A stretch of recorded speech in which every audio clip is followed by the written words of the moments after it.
રાજકોટના ઉદ્યોગકારોનું પ્રતિનિધિમંડળ સરકારને મળશે। સરકાર દ્વારા યોગ્ય નિર્ણય નહીં આવે તો શટડાઉનની સ્થિતિ છે। ગેસમાં કાપ મુદ્દે અનેક ઉદ્યોગકારો મુશ્કેલીમાં મુકાઈ ગયા છે। શાપર વેરાવળના 2000થી વધુ યુનિટ આવેલા છે, જેમાંથી 600 યુનિટના ગેસનો વપરાશ થાય છે। ગેસ ઘટતા તમામ ઉદ્યોગ પર તેની અસર જોવા મળી રહી છે। કાસ્ટિંગ, ફોર્જિંગ, હીટ ફિટર્સ ઉદ્યોગમાં સીધી અસર વર્તાઈ રહી છે। પેન્ડિંગ ઓર્ડર પૂરા કરવાનો સમય જ ગેસ બંધ થઈ ગયો। ધારાસભ્ય રમેશ ટીલાડાની આગેવાનીમાં આ લોકો રજૂઆત કરશે। નાયબ મુખ્યમંત્રી અને મંત્રી ઋષિકેશ પટેલને મળશે। અલગ અલગ માંગ સાથે રજૂઆત કરાશે। 50% ઉપર 3 ગણા ભાવમાં પણ રાહતની માંગ કરવામાં આવશે।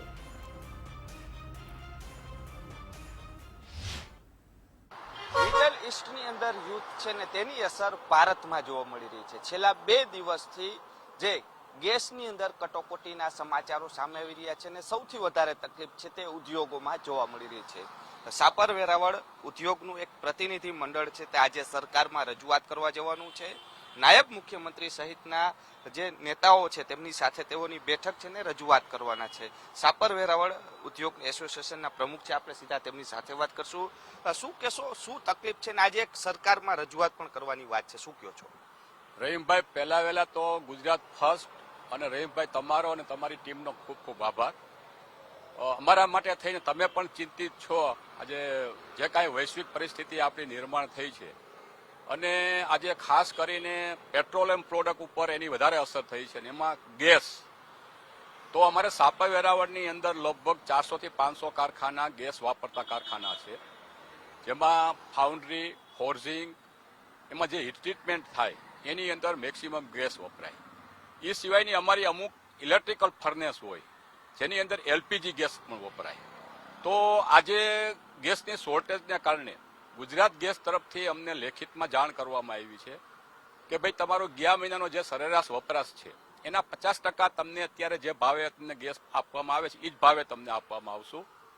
એ ઉપરાંત તો જે કાંઈ ગેસ વપરાશ તમારો થશે તો એના વધારાનો ચાર્જ ચૂકવવાનો થશે। અત્યારે ચાર્જ એને અમને આપ્યો નથી, પણ અનઓફિશિયલી અમારી પાસે એવી માહિતી છે કે લગભગ એનો 3 ગણો ચાર્જ વસૂલવો, જે ખરેખર ઇન્ડસ્ટ્રી માટે પોસિબલ નથી। બીજી વાત એ છે કે ભાઈ ફેબ્રુઆરી મહિનાનો સરેરાશ કાઢે તો ફેબ્રુઆરી મહિનામાં ઘણી વખત વપરાશ ઓછો થયો હોય અને બીજું 28 દિવસનો મહિનો હોય તો સરેરાશ ઘણી નીચી આવે, તો એ પણ ઇન્ડસ્ટ્રી માટે થઈને ભારણ થાય। એટલે આજે અમારું શાપર વેરાવળનું પ્રતિનિધિ મંડળ અમારી સાથે અમારા હોદ્દેદારશ્રીઓ બધા દિલીપભાઈ છે, અમારા જેનીશભાઈ છે, દુષ્યંતભાઈ આવવાના છે। તો અમે આજે સરકારશ્રીમાં રજૂઆત કરવા જવાના છીએ। આપણા ડેપ્યુટી સીએમ હર્ષ સંઘવી સાહેબને મળવાના છીએ। ઋષિકેશભાઈ જેની પાસે પેટ્રોલિયમના એ કેબિનેટ મંત્રી એને મળવાના છે। પછી કૌશિકભાઈ વેકરિયા જે રાજ્ય કક્ષાના મંત્રી એને મળવાના છે। અને આજે અમારી લેખિતના રૂપમાં એવી રજૂઆત છે કે ભાઈ એક તો સરેરાશ જે છે એ 12 મહિનાની ગણવામાં આવે, માત્ર ફેબ્રુઆરી મહિનાની નહીં। બીજું જે કાંઈ ભાવ વધારો છે વધારાના વપરાશ માટે તો એ નજીવો ભાવ વધારો લે।